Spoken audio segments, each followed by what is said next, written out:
Est-ce que ça se peut qu'un FNB devient plus risqué qu'il paraît? Oui, le S&P 500. Ah. Il est risqué. Est-ce que tout le monde sait que le S&P 500 est risqué? J'espère que oui. Moi, la seule raison pourquoi je crois qu'il est risqué, c'est à cause de toi, mais sinon, je sais pas pourquoi.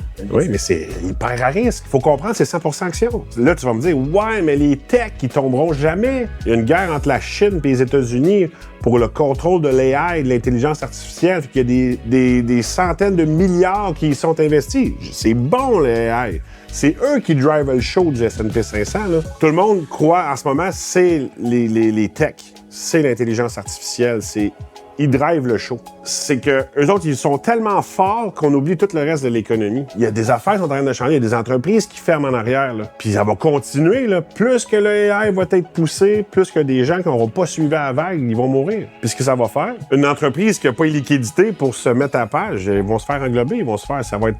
On parlait d'eux autres au passé. Quand tu achètes un FNB, si ça dit que c'est un FNB prudent, il va être prudent. Mais ce que prudent veut dire... contre tous les risques, il ne perdra jamais. Non, c'est juste plus prudent. C'est moins audacieux. Il y a moins d'actions dedans. C'est des titres à revenus. Le P500, rendez-vous ça de la tête, là. C'est hyper risqué. Quand une action elle vaut 50 ans en avant des bénéfices, là, tu viens de me dire que c'est pas risqué, là, ça ne fait pas ces bénéfices qu'elle est censée faire dans les 50 prochaines années. Là.